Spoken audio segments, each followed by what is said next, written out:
जय हिंद दोस्तों। आज हम इटूटिरिया के बिहार दारोगा प्रैक्टिस सेट वॉल्यूम 1 के सेट नंबर 9 को देखेंगे। दोस्तों, आज का हमारा पहला प्रश्न है, हड़प्पा काल का इनमें से कौन सा नगर 3 भागों में विभाजित था? दोस्तों, इसका उत्तर होगा ऑप्शन डी, धौलावीरा। दोस्तों, धौलावीरा उन्नत जल प्रबंधन के लिए भी प्रसिद्ध है। हम ध्यान रखेंगे दोस्तों, धौलावीरा वर्तमान के गुजरात राज्य में है, इसे भी ध्यान रखेंगे। हमारा अगला प्रश्न है, निम्न में से सही सुमेलित है? दोस्तों, इसका उत्तर होगा ऑप्शन डी, ये सभी। दोस्तों, नासिक अभिलेख गौतमी बलश्री से संबंधित है, जूनागढ़ अभिलेख रुद्रदामन से संबंधित है, जबकि ऐहोल अभिलेख पुलकेशिन द्वितीय से संबंधित है। हम ध्यान रखेंगे। अगला प्रश्न है, तृतीय बौद्ध संगीति का आयोजन किसके अध्यक्षता में संपन्न हुआ था? दोस्तों, इसका उत्तर होगा ऑप्शन सी, मोगलीपुत्र तिस्य। दोस्तों, अशोक के शासनकाल में मोगलीपुत्र तिस्य की अध्यक्षता में तीसरी बौद्ध संगीति, दोस्तों हम याद रखेंगे, पाटलिपुत्र में संपन्न हुई थी। दोस्तों, प्रथम बौद्ध संगीति के अध्यक्ष महाकश्यप, द्वितीय बौद्ध संगीति के अध्यक्ष सवाकामी, जबकि चौथी बौद्ध संगीति के अध्यक्ष वसुमित्र थे। ध्यान रखेंगे। हमारा अगला प्रश्न है, सिकंदर के संबंध में कौन सा कथन सत्य है? दोस्तों, इसका उत्तर होगा ऑप्शन सी, 1, 2 और 3 सभी। दोस्तों, सिकंदर का जो जन्म है 356 ईसा पूर्व में हुआ, जबकि इन्होंने भारत विजय अभियान 326 में शुरू किया और सिकंदर की मृत्यु दोस्तों 323 ईसा पूर्व में बेबीलोन में हो गई। हम ध्यान रखेंगे। दोस्तों, सिकंदर को पंजाब के शासक पोरस से युद्ध लड़ना पड़ा, जिसे हाइडेस पीज का युद्ध कहते हैं। हमारा अगला प्रश्न है, पहली बार भारत पर आक्रमण करने वाला मुस्लिम कौन था? दोस्तों, इसका उत्तर होगा ऑप्शन सी, मोहम्मद बिन कासिम। दोस्तों, यह अरब का निवासी था और हम ध्यान रखेंगे, प्रसिद्ध ग्रंथ चचनामा से अरबों के विजय की जानकारी हमें मिलती है। ध्यान रखेंगे। हमारा अगला प्रश्न है, निम्न में से कौन दिल्ली सल्तनत के इतिहास का लेखक नहीं था? दोस्तों, इसका उत्तर होगा ऑप्शन बी, अब्बास खां सरवानी। दोस्तों, अब्बास खां सरवानी ने शेर शाह सूरी का इतिहास लिखा था, जिसका नाम तारीख ए शेर शाही था, इसलिए ऑप्शन ए हमारा सही हो जाएगा। दोस्तों, हमारा अगला प्रश्न है, निम्न में से किसने अकबर की धार्मिक नीति की आलोचना किया था? दोस्तों, इसका उत्तर होगा, माफ कीजिएगा दोस्तों, इसका उत्तर होगा ऑप्शन ए, बदायूनी। दोस्तों, हमारा अगला प्रश्न है, दिल्ली में पुराना किला के भवनों का निर्माण किया था? दोस्तों, दिल्ली में पुराना किला का निर्माण किया था, ऑप्शन सी सही होगा, शेर शाह सूरी ने। दोस्तों, हमारा 9 नंबर का प्रश्न है, ब्रिटिश शासन को भारत से उखाड़ फेंकने के लिए इनमें से किसने फ्रांसीसियों से मदद मांगी थी? दोस्तों, इसका उत्तर होगा ऑप्शन बी, टीपू सुल्तान। दोस्तों, टीपू सुल्तान मैसूर का शासक था और टीपू सुल्तान फ्रांसीसी क्रांति से काफ़ी प्रभावित हुआ। दोस्तों, टीपू सुल्तान की राजधानी श्रीरंगपट्टनम थी और दोस्तों वहीं पर उसने जैकोबिन क्लब की भी स्थापना की थी, फ्रांसीसी क्रांति से प्रभावित होकर। दोस्तों, हमारा अगला प्रश्न है, असहयोग आंदोलन किस वर्ष प्रारंभ हुआ? दोस्तों, इसका उत्तर सही होगा ऑप्शन बी, 1920 में। दोस्तों, 1 अगस्त 1920 को असहयोग आंदोलन प्रारंभ हुआ और गांधी जी ने असहयोग आंदोलन शुरू होने के 1 वर्ष के भीतर ही स्वराज प्राप्त करने का नारा भी दिया था। हम ध्यान रखेंगे। दोस्तों, हमारा आज का 11 नंबर का प्रश्न है, बंग भंग विरोधी आंदोलन का प्रारंभ किस तिथि से माना जाता है या किस तिथि से हुआ?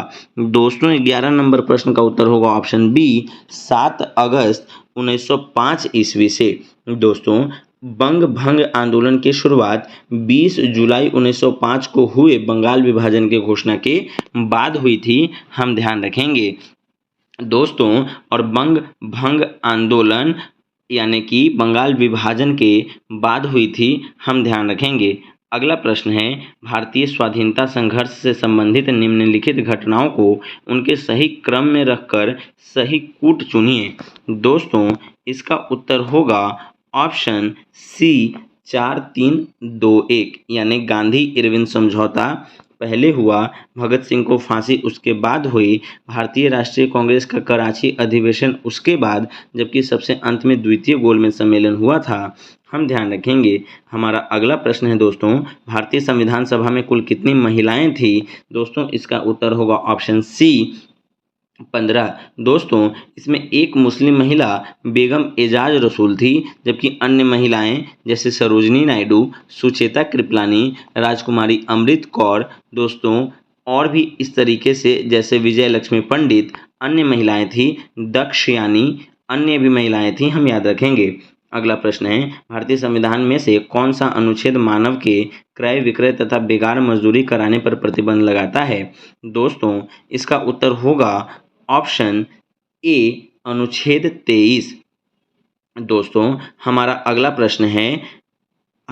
प्रश्न है निम्न में से कौन सा कथन गलत है? दोस्तों, इसका उत्तर होगा ऑप्शन डी राष्ट्रपति पर सुरक्षा के उल्लंघन के लिए महाभियोग चलाया जा सकता है। दोस्तों, राष्ट्रपति पर संविधान के अनुरूप कार्य न करने पर या संविधान का उल्लंघन करने पर संसद के किसी भी सदन में उनके खिलाफ महाभियोग का प्रस्ताव लाया जा सकता है, जिसे 1/4 सदस्यों के हस्ताक्षर होने अनिवार्य हैं। दोस्तों, हम याद रखेंगे महाभियोग प्रक्रिया से 14 दिन पूर्व राष्ट्रपति को यह खबर देना अनिवार्य होता है। हम ध्यान रखेंगे। हमारा अगला प्रश्न है, भारतीय संसद में मंत्रिमंडल के विरुद्ध अविश्वास प्रस्ताव पेश करने के लिए न्यूनतम डैश सदस्यों के समर्थन की आवश्यकता होती है? दोस्तों, इसका उत्तर होगा ऑप्शन सी 50, यानी 50 सांसदों के समर्थन की आवश्यकता होती है यदि आप मंत्रिमंडल में मंत्रिपरिषद के विरुद्ध अगर आप अविश्वास प्रस्ताव ला रहे हैं तो। दोस्तों, हमारा अगला प्रश्न है, निम्नलिखित राज्यों में से किस राज्य में राज्यसभा की सीटों की संख्या समान है? दोस्तों, ऑप्शन बी सही होगा, बिहार एवं पश्चिम बंगाल। दोस्तों, बिहार में भी 16 है और पश्चिम बंगाल में भी दोस्तों 16 ही है, हम ध्यान रखेंगे। जबकि बिहार में दोस्तों राज्यसभा सीटें 16 हैं, जबकि लोकसभा सीटें 40 है दोस्तों, हम याद रखेंगे। विधानसभा की सीटें दोस्तों 243 है, जबकि विधान परिषद की सीटें 75 है, यह भी ध्यान रखेंगे। हमारा अगला प्रश्न है, निम्न में से किस लोकसभा अध्यक्ष का कुल कार्यकाल सर्वाधिक रहा? दोस्तों, इसका उत्तर होगा option B doctor Balram Jakhar. दोस्तों, बलराम जाखड़ 1980 से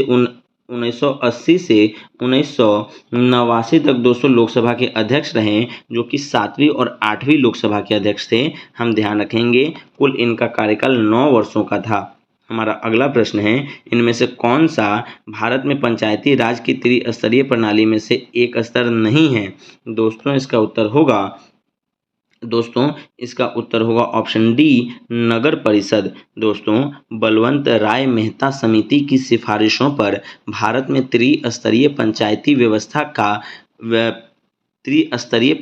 व्यवस्था की गई थी, हम ध्यान रखेंगे, जिसमें ग्राम स्तर पर ग्राम पंचायत, मध्यवर्ती स्तर पर पंचायत समिति, जबकि जिला स्तर पर जिला परिषद होता है दोस्तों, हम ध्यान रखेंगे। हमारा अगला प्रश्न है, भारत सरकार का प्रथम विधि अधिकारी कौन होता है? दोस्तों, इसका उत्तर होगा ऑप्शन सी महान्यायवादी। दोस्तों, अनुच्छेद 76 के तहत अटॉर्नी जनरल ऑफ इंडिया का उल्लेख हमें मिलता है और वर्तमान में भारत के महान्यायवादी अटॉर्नी जनरल दोस्तों आर वेंकट रमनी हैं, हम ध्यान रखेंगे। हमारा अगला प्रश्न है, भारत के मुख्य निर्वाचन आयुक्त की नियुक्ति कौन करता है? दोस्तों, इसका उत्तर होगा ऑप्शन बी राष्ट्रपति। दोस्तों, वर्तमान समय में यानी 2023 में राजीव कुमार मुख्य चुनाव आयुक्त हैं, हम ध्यान रखेंगे। दोस्तों, अनुच्छेद 324 से 329 तक भारत के संविधान में चुनाव से संबंधित व्यवस्था का उल्लेख किया गया है। हमारा अगला प्रश्न है, किस संविधान संशोधन द्वारा राज्य लोक सेवा आयोग की सदस्यों की सेवा मुक्ति की आयु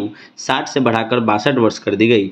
दोस्तों इसका उत्तर होगा ऑप्शन सी, 41वां संविधान संशोधन 1976 द्वारा ऐसा किया गया। दोस्तों हमारा अगला प्रश्न है, उस्ताद जाकिर हुसैन का संबंध किस वाद्य यंत्र से है? दोस्तों इसका उत्तर होगा ऑप्शन बी, तबला। दोस्तों पंडित रविशंकर सितार से संबंधित हैं। दोस्तों अमजद अली खां सरोद से संबंधित हैं, जबकि हरि प्रसाद चौरसिया बांसुरी से संबंधित हैं। हम ध्यान रखेंगे। हमारा अगला प्रश्न है, अंतर्राष्ट्रीय सौर गठबंधन का प्रथम शिखर सम्मेलन निम्नलिखित में से किस शहर में हुआ था? दोस्तों इसका उत्तर होगा ऑप्शन ए, नई दिल्ली। दोस्तों प्रथम शिखर सम्मेलन 2018 में नई दिल्ली में हुआ। हम ध्यान रखेंगे। दोस्तों इसकी स्थापना भारत और फ्रांस ने मिलकर नवंबर 2015 में पेरिस में की थी और दोस्तों इसका मुख्यालय गुरुग्राम में है। हम ध्यान रखेंगे। विश्व का प्रथम पूर्ण रूप से सौर ऊर्जा से संचालित अंतर्राष्ट्रीय हवाई पत्तन स्थित है? दोस्तों इसका उत्तर होगा ऑप्शन बी, कोच्चि के केरल में। दोस्तों इसे UNEP यानी यूनाइटेड नेशंस इकोनॉमिकल प्रोग्राम ने भी स्वीकृति प्रदान की है। हम ध्यान रखेंगे। दोस्तों हमारा अगला प्रश्न है, भारत के निम्नलिखित क्षेत्रों में से किसमें भूतापीय ऊर्जा स्रोत नहीं पाए जाते हैं? दोस्तों इसका उत्तर होगा ऑप्शन बी, गंगा डेल्टा। दोस्तों पृथ्वी के भूपर्पट्टी में पाए जाने वाले उष्ण जल से प्राप्त होने वाली वह ऊर्जा जिसे बिजली उत्पादन में इस्तेमाल किया जाता है भूतापीय ऊर्जा कहलाती है। भारत में भूतापीय ऊर्जा प्राप्त करने के प्रमुख क्षेत्र हिमालय, खंभात बेसिन, पश्चिमी घाट, गोदावरी बेसिन, महानदी बेसिन है। हम ध्यान रखेंगे। अगला प्रश्न है, निम्नलिखित में से कौन जैव अपघटनीय प्रदूषक है? दोस्तों इसका उत्तर होगा ऑप्शन बी, सीवेज। दोस्तों हमारा अगला 28 नंबर प्रश्न है, निम्नलिखित में से कौन द्वितीय प्रदूषक है? दोस्तों इसका उत्तर होगा ऑप्शन ए, स्मॉग।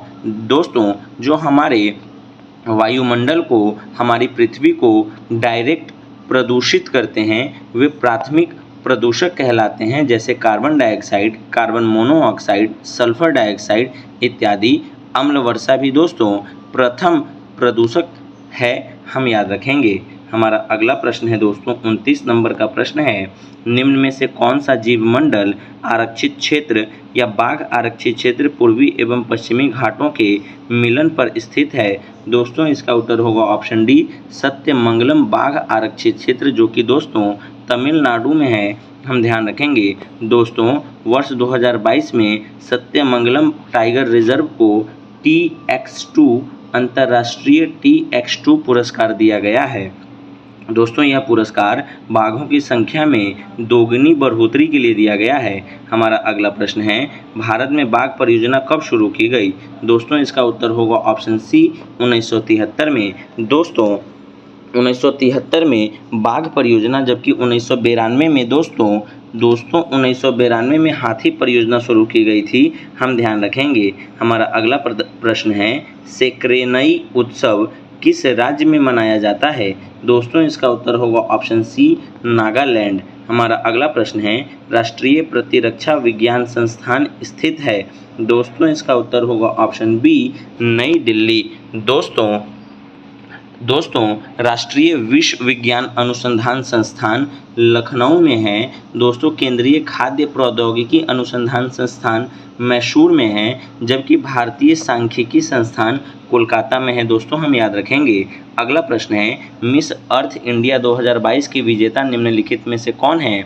दोस्तों इसका उत्तर होगा ऑप्शन बी, वंशिका परमार। दोस्तों वर्तमान में यानी 2023 में फेमिना मिस इंडिया का खिताब शीनी शेट्टी ने जीता है। हम ध्यान रखेंगे।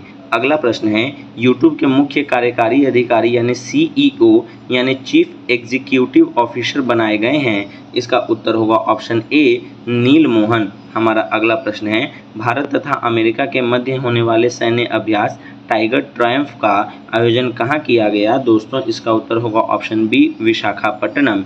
दोस्तों यह एक नौसेना अभ्यास है। हम ध्यान रखेंगे। हमारा अगला प्रश्न है, संयुक्त राष्ट्र महासागर सम्मेलन 2022 का आयोजन कहाँ किया गया? दोस्तों इसका उत्तर होगा ऑप्शन डी, पुर्तगाल के लिस्बन में। हमारा अगला प्रश्न है, पब्लिक अफेयर्स इंडेक्स 2022 में किस राज्य को प्रथम स्थान प्राप्त हुआ है? दोस्तों इसका उत्तर होगा ऑप्शन सी, हरियाणा, जबकि दोस्तों बिहार को 15वां स्थान प्राप्त हुआ है। हम ध्यान रखेंगे। दोस्तों 38 नंबर प्रश्न है, 36वें राष्ट्रीय खेल 2022 का शुभंकर निम्न में से क्या है? दोस्तों इसका उत्तर होगा ऑप्शन ए, सावज यानी एशियाई शेर। और दोस्तों 36वां राष्ट्रीय खेल 2022 गांधीनगर गुजरात में हुआ था। हम यह भी ध्यान रखेंगे। अगला प्रश्न है, निम्नलिखित राज्यपाल के समूह में कौन सम्मिलित नहीं है? दोस्तों इसका उत्तर होगा ऑप्शन डी, हिमाचल प्रदेश। दोस्तों हिमाचल प्रदेश के राज्यपाल वर्तमान में शिव प्रसाद शुक्ल हैं, जबकि लक्ष्मण प्रसाद आचार्य दोस्तों सिक्किम के राज्यपाल हैं। हम ध्यान रखेंगे। दोस्तों बिहार के राज्यपाल वर्तमान में दोस्तों विश्वनाथ आर्लेकर हैं, यह भी ध्यान रखेंगे। अगला प्रश्न है, केंद्र सरकार ने ट्रांसजेंडर तथा भिखारियों को कानूनी तथा सामाजिक सुरक्षा प्रदान करने के उद्देश्य से किस योजना की शुरुआत की है? दोस्तों इसका उत्तर होगा ऑप्शन बी, स्माइल योजना। दोस्तों हमारा अगला 41 नंबर प्रश्न है, हाल ही में प्रकाशित पुस्तक अंबेडकर अलाइव के लेखक कौन हैं? दोस्तों इसका उत्तर होगा ऑप्शन ए, शशि थरूर। दोस्तों हमारा अगला प्रश्न है दोस्तों, भारत के नए चीफ ऑफ डिफेंस स्टाफ कौन बने हैं? दोस्तों इसका उत्तर होगा ऑप्शन बी, दूसरे यानी कि second chief of army staff Anil Chauhan बने हैं, जबकि भारत के प्रथम सीडीएस बिपिन रावत थे। हम ध्यान रखेंगे। अगला प्रश्न है, वन वेब इंडिया 1 उपग्रह को किस प्रक्षेपण यान द्वारा प्रक्षेपित किया गया? दोस्तों इसका उत्तर होगा ऑप्शन बी यानी LVM-3M2 से। दोस्तों वन वेब इंडिया 1 एक वाणिज्यिक उपग्रह मिशन है, इसे इसरो द्वारा लॉन्च किया गया है। अगला प्रश्न है, बजट 2023-24 में कितनी राशि जल जीवन मिशन योजना हेतु आवंटित की गई? दोस्तों 44 नंबर प्रश्न का उत्तर होगा ऑप्शन सी, 79,000 करोड़। दोस्तों अगला प्रश्न है, 45 नंबर प्रश्न है हमारा, आर्थिक सर्वेक्षण 2022-23 के अनुसार दलहन उत्पादन में भारत का स्थान क्या है? दोस्तों इसका उत्तर होगा ऑप्शन ए, पहला। दोस्तों अगला प्रश्न है, भारत सरकार ने यूक्रेन से भारतीय नागरिकों की सुरक्षित निकासी हेतु किस ऑपरेशन की शुरुआत की है? दोस्तों इसका उत्तर होगा ऑप्शन सी, गंगा यानी ऑपरेशन गंगा। दोस्तों यूक्रेन से नागरिकों को सुरक्षित वापस लाने के लिए चलाया गया था और इसकी शुरुआत 26 फरवरी को की गई थी। 26 फरवरी 2022 को हम याद रखेंगे। अगला प्रश्न है, पाला आर्द्रभूमि क्षेत्र किस राज्य में स्थित है? दोस्तों इसका उत्तर होगा ऑप्शन ए, मिजोरम। दोस्तों वर्तमान में आर्द्रभूमि की संख्या 75 है। हम ध्यान रखेंगे, 75 है। हम ध्यान रखेंगे। अगला प्रश्न है, बी ह्यूमन काइंड विषय के साथ निम्न में से कौन सा दिवस 2022 में मनाया गया? दोस्तों इसका उत्तर होगा ऑप्शन ए, रेड क्रॉस दिवस। दोस्तों 8 मई को रेड क्रॉस दिवस मनाते हैं। हम ध्यान रखेंगे। हमारा अगला प्रश्न है, किस देश के केंद्रीय बैंक के साथ भारतीय रिजर्व बैंक करेंसी स्वैप समझौते पर हस्ताक्षर किए हैं? दोस्तों इसका उत्तर होगा ऑप्शन सी, मालदीव। दोस्तों मालदीव की राजधानी माले है। हम ध्यान रखेंगे और यह एक द्वीपीय देश है। दोस्तों सार्क करेंसी स्वैप फ्रेमवर्क के तहत यह हस्ताक्षर या फिर यह समझौता किया गया है। हम ध्यान रखेंगे। दोस्तों आज का हमारा अंतिम प्रश्न है, 22 एकल ग्रैंड स्लैम जीतने वाले विश्व के पहले खिलाड़ी कौन हैं? दोस्तों यहाँ पहले की बात हो रही है। हम ध्यान रखेंगे, ऑप्शन ए सही होगा, राफेल नडाल। दोस्तों राफेल नडाल स्पेन के एक टेनिस प्लेयर हैं। हम ध्यान रखेंगे।